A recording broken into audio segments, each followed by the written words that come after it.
2-1 defeat against Portadown today in the Irish Cup. What's your thoughts on that one? Feels like it's one that's got away. Even with 10 men, we hemmed them in for the last 15 minutes and just couldn't get that break. But I thought we got the break in terms of, I'm not sure, the end of the first half. Big, massive turning point for me was balls played into the box. We get turned on, we're dragged down. Referee has his whistle to his mouth, and I think he's looking the linesman to make the decision. And I thought Evan would have made the decision because he had his whistle to his mouth. So I think they were very fortunate to get away with that one, and we can rightly feel aggrieved. I think we could have done much more in terms of how we attacked the game and got the ball forward and put it in dangerous areas. And we just, unfortunately, apart from maybe one where Paul's disappointed that he's had a free header maybe 6 yards from goal. So we, as I say, it just feels gutted because it feels like it's one that's got away. At home we normally create a lot of chances, and today there just wasn't too many for either side. That was maybe just the type of game it was. Yeah, I think the ball was in the air a lot and there wasn't too much composure. It was blood and thunder cup tie, and both teams give it their all, and there wasn't a lot of football played, I must admit, but I think we created 2 or 3 chances, as I say, and Cabe's finished well. We had one chance just before that.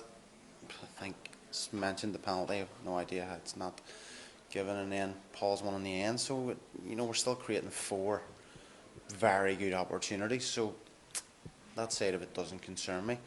Unfortunately, again, we've probably gifted them a couple of soft goals.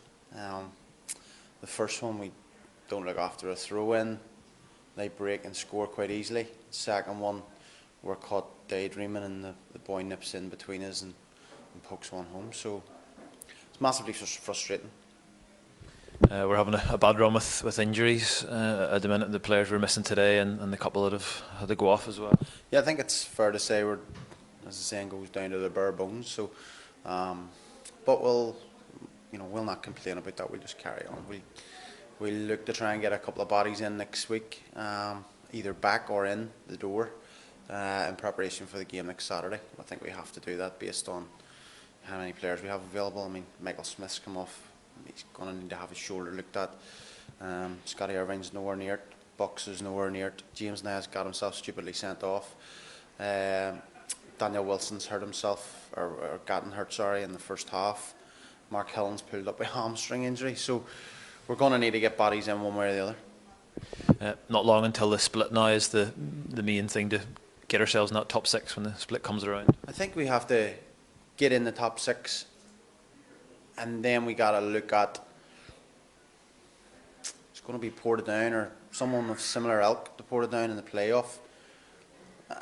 Might be a bit of a push, but we have to look to try and get on the coattails of the leaders. And the last 10 games are going to be massive. There's going to be loads of twists and turns, and we'll try and use that as motivation to get at least a playoff. And if we can do that, there's no point crying about things that go on off the pitch. We have to focus on the pitch, and the boys are.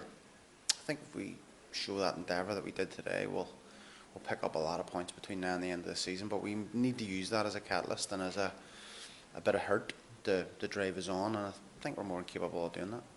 Okay, thank you.